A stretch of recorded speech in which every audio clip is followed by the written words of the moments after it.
वैसे ये बात तो हम सभी जानते हैं कि क्लाइमेट चेंज, ग्लोबल वार्मिंग और रिसोर्स डिप्लीशन हमारे प्लैनेट को किस तरह अफेक्ट कर रहे हैं और इसका हम ह्यूमंस और एनिमल्स पर कैसा इम्पैक्ट पड़ रहा है। तो ऐसे में अब इस नेगेटिव इम्पैक्ट से बाहर निकलने का हाई टाइम है। इसलिए हमें सस्टेनेबल लिविंग यानी इको फ्रेंडली लाइफस्टाइल को अडॉप्ट करना ही होगा, ताकि फ्यूचर जनरेशंस के लिए एनवायरनमेंट को बचाया जा सके और प्रिजर्व किया जा सके। और अच्छी बात यह है कि इको फ्रेंडली लाइफस्टाइल को अपनाना बहुत ही आसान है। इसका मतलब इस तरह जीना है जो एनवायरनमेंट को नुकसान ना पहुंचाए, बल्कि उसका ख्याल रखे। इसके लिए अपनी डेली लाइफ में छोटे छोटे आसान बदलाव करके आसानी से इको फ्रेंडली बना जा सकता है। एनवायरनमेंट की कंडीशन को बेहतर बनाया जा सकता है, अगली जनरेशंस के लिए बेहतर फ्यूचर भी तैयार किया जा सकता है और हमें सब कुछ देने वाले अपने इस प्लैनेट अर्थ पर लाइफ को बचाया भी जा सकता है। तो फिर चलिए क्विक सपोर्ट के आज के इस वीडियो के जरिए उन 12 इजी टिप्स को जान लेते हैं, जिन्हें अपना करके आप इको फ्रेंडली लाइफस्टाइल को अडॉप्ट कर सकते हैं। टिप नंबर 1 है ऑर्गेनिक को अपनाइए। अगर फलों से लेकर कपड़ों तक ऑर्गेनिक प्रोडक्ट्स को ही चूज किया जाए तो प्लैनेट पर पड़ने वाले बुरे असर को काफी कम किया जा सकता है। ऑर्गेनिक फार्मिंग को प्रमोट करे, सपोर्ट करे, आर्टिफिशियल केमिकल फर्टिलाइजर्स और पेस्टिसाइड से होने वाले एयर, वाटर और सॉइल पोल्यूशन को रोका जा सकता है। एनिमल वेलफेयर को प्रायोरिटी दी जा सकती है और सिंथेटिक फैब्रिक्स की जगह ऑर्गेनिक कॉटन और बम्बू जैसे सस्टेनेबल मटेरियल से बने कपड़े चूज करके भी एनवायरनमेंट को प्रोटेक्ट किया जा सकता है, क्योंकि ये बायोडिग्रेडेबल क्लोथ्स होते हैं और इन कपड़ों की मैन्युफैक्चरिंग सस्टेनेबिलिटी को ध्यान में रखकर की जाती है। यानी प्रॉफिट के बजाय प्लैनेट के बारे में सोचकर ही ये कपड़े तैयार किए जाते हैं। टिप नंबर 2, वाटर कंजर्वेशन कीजिए। पानी की बचत करने की बात तो हम सालों से सुन रहे हैं, लेकिन अब इसे पूरी तरह अपना लेने की बारी आ चुकी है। वाटर कंजर्वेशन बहुत ही आसान है। आप अगर नहाने के लिए कम पानी इस्तेमाल करें, लीक हो रहे नलों को ठीक करवा लें, नलों को खुला ना छोड़े, घर में वाटर सेविंग फिक्चर्स को इंस्टॉल करवा ले और बारिश के पानी को इकट्ठा करके गार्डनिंग जैसे पर्पस पूरे करने में यूज करने लगे, तो आप भी वाटर कंजर्वेशन में कंट्रीब्यूट कर सकते हैं। तो बताइए, क्या ये सब करना वाकई में मुश्किल है? सोचिएगा। टिप नंबर 3 है घर को एनर्जी एफिशिएंट बनाइए। एनर्जी एफिशिएंट अप्लायंसेस में इन्वेस्ट करके और अप्लायंसेस के ओवर यूज को अवॉइड करके आप ऐसा कर सकते हैं। अपने घर की लाइट्स को CFL से रिप्लेस करके, सोलर पैनल्स का यूज करके और सनलाइट का ज्यादा से ज्यादा इस्तेमाल करके आप अपने घर को एनर्जी एफिशिएंट बना सकते हैं। Tip number 4, biodegradable house hold products खरीदिए। बायोडिग्रेडेबल प्रोडक्ट्स नेचर के कांटेक्ट में आने पर एनवायरनमेंट को कोई नुकसान नहीं पहुंचाते हैं, क्योंकि वो नेचुरल प्रोसेसेस के थ्रू डिसॉल्व हो जाते हैं और ऐसे प्रोडक्ट्स का यूज करके नेचर को बचाया जा सकता है। इसलिए अगली बार जब आप अपने घर का सामान खरीदे तो recycle toilet paper, natural deodorant, natural ingredient shampoo, bamboo toothbrush और इको क्लीनिंग प्रोडक्ट्स को ही प्रेफर करें। टिप नंबर 5, ग्रीन ट्रांसपोर्टेशन को अपनाइए।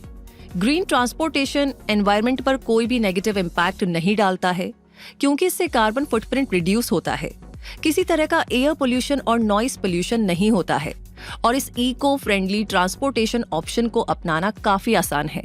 इसके लिए आप कोशिश कीजिए कि पर्सनल व्हीकल की जगह ज्यादा से ज्यादा पब्लिक ट्रांसपोर्टेशन का यूज करें, वॉकिंग और साइकिलिंग के थ्रू ट्रैवल करने की कोशिश करें और अपनी पर्सनल कार से ऑफिस जाने की बजाय कार पूल करने की आदत बना ले। टिप नंबर 6, डिवाइसेस को अनप्लग करना भी याद रखें। क्या आप जानते हैं कि हर बार अपने टीवी को रिमोट से ऑफ करने के अलावा पावर सोर्स से अनप्लग करके भी आप इको फ्रेंडली लाइफस्टाइल को अपना सकते हैं। हर इलेक्ट्रॉनिक डिवाइस को यूज ना आने के समय एनर्जी सोर्स से हटा करके रख सकते हैं, जैसे कि स्मॉल किचन अप्लायंसेस, चार्जर्स और कंप्यूटर्स, क्योंकि ये डिवाइसेस ऑफ होने पर भी इलेक्ट्रिसिटी यूज करती हैं और अगर इन्हें अनप्लग करके रखा जाए तो एनर्जी यूजेस को कम किया जा सकता है, एनर्जी सेव की जा सकती है, मंथली इलेक्ट्रिसिटी बिल को कम किया जा सकता है और इन डिवाइसेस की लाइफ को इंक्रीज किया जा सकता है और हमारे एनवायरनमेंट की मदद भी की जा सकती है। टिप नंबर 7, सस्टेनेबल पैकेजिंग वाले प्रोडक्ट्स खरीदिए। जब आप शॉपिंग करने जाए तो कोशिश करें कि कम पैकेजिंग वाले प्रोडक्ट्स खरीदें, क्योंकि ऐसे प्रोडक्ट्स सस्टेनेबल पैकेजिंग ऑफर करेंगे। आप चाहे तो शॉपिंग के लिए अपने बैग्स को भी लेकर जा सकते हैं, ताकि आपको पैकेजिंग की ज्यादा जरूरत ना पड़े और आप अपने साथ एनवायरनमेंट को नुकसान पहुंचाने वाले प्लास्टिक बैग्स को लेकर ना आए। पैकेजिंग की ज्यादातर form energy, water, chemicals, petroleum जैसे रिसोर्सेज का यूज करके तैयार की जाती है, जो रिसोर्सेज को कम करने के साथ साथ एनवायरनमेंट को दूषित यानी कि कंटेमिनेट भी करती हैं। Tip number 8, reduce, reuse and recycle का फॉर्मूला अपनाइए।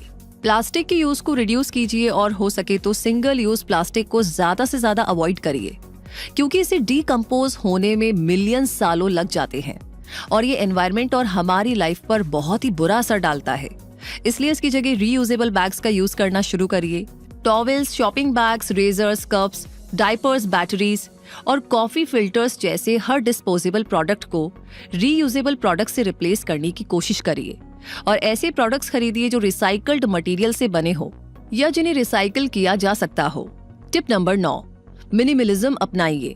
एक मिनिमलिस्ट की जिंदगी बहुत ही सिंपल होती है, क्योंकि वो अपने आसपास उतना ही सामान रखता है जितने की उसको जरूरत होती है।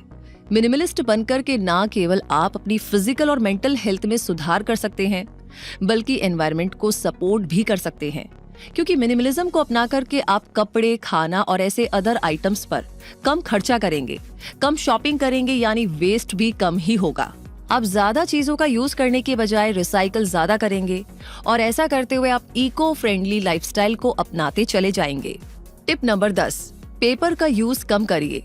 पेपर का कम यूज करके भी आप एनवायरनमेंट फ्रेंडली बन सकते हैं, क्योंकि पेपर के प्रोडक्शन में बहुत से पेड़ काटे जाते हैं, जिसका नेचर पर बुरा असर पड़ता है और पेपर प्रोडक्शन के प्रोसेस में एयर पोल्यूशन, वाटर पोल्यूशन होता ही है। बहुत से सॉलिड वेस्ट प्रोड्यूस होते हैं, ग्लोबल ग्रीन हाउस गैस निकलती है और एनर्जी रिसोर्सेज का यूज भी होता है। तो ऐसे में इसे रोकने के लिए पेपरलेस नोट्स लिए जा सकते हैं, राइटिंग और रीडिंग के लिए ई रिसोर्सेज यूज किए जा सकते हैं और अपनी फाइल्स को ऑनलाइन स्टोर भी किया जा सकता है। टिप नंबर 11, लोकल प्रोडक्ट्स को खरीदिए। फूड आइटम से लेकर के कपड़ों तक अगर आप हर चीज लोकल मार्केट से खरीदेंगे तो इससे आपको सामान सही दाम में भी मिल जाएगा, फ्रेश आइटम्स भी मिल पाएंगे, लोकल इकोनॉमी को आप सपोर्ट भी कर लेंगे और इन लोकल प्रोडक्ट्स के ट्रांसपोर्टेशन में कार्बन भी बहुत ही कम बनेगा, जिससे एनवायरनमेंट की बहुत मदद हो जाएगी। यानी आपकी ये local product shopping eco friendly बन जाएगी। टिप नंबर 12, फूड को वेस्ट होने से बचाइए। फूड वेस्ट करना किसी भी तरीके से अच्छी हैबिट नहीं है और फिर ये एनवायरनमेंट को भी काफी नुकसान पहुंचाती है, क्योंकि वेस्टेड फूड जब लैंडफिल में जाता है और सड़ने लगता है तब ये मीथेन गैस बनाता है, जो कार्बन डाइऑक्साइड से भी ज्यादा हार्मफुल ग्रीन हाउस गैस है और ग्लोबल वार्मिंग को बढ़ाती है। मीथेन की मात्रा ज्यादा होने पर ऑक्सीजन का लेवल भी कम होने लगता है, जिससे हमें सांस लेने में तकलीफ हो सकती है। इसका मतलब फूड वेस्ट करना छोड़ दिया जाए और बचे हुए खाने का सही इस्तेमाल करने के तरीके सीख लिए जाएं। जैसे फूड आइटम्स की सही मात्रा खरीदी जाए, उन्हें सही तरीके से स्टोर किया जाए और किचन वेस्ट से कंपोस्ट तैयार करके सॉइल क्वालिटी में सुधार किया जाए। और इस तरह इन 12 इको फ्रेंडली तरीकों को अपनाकर अपने एनवायरनमेंट की मदद की जा सकती है। खुद के लिए और आगे आने वाली जनरेशन्स के लिए एक फ्रेश और हेल्दी एनवायरनमेंट हम बना सकते हैं। इसलिए अभी से इन सारे तरीकों को अपनाना शुरू कर दीजिए और हमें कमेंट सेक्शन में जरूर बताइए कि आप पहले से कौन से तरीके अपना रहे हैं और अब आप किन तरीकों को तुरंत अडॉप्ट कर सकते हैं। और साथ ही ये वीडियो, ये जानकारी आपको कैसी लगी, कमेंट सेक्शन में अपना प्यार और सपोर्ट हमारे साथ शेयर कीजिए।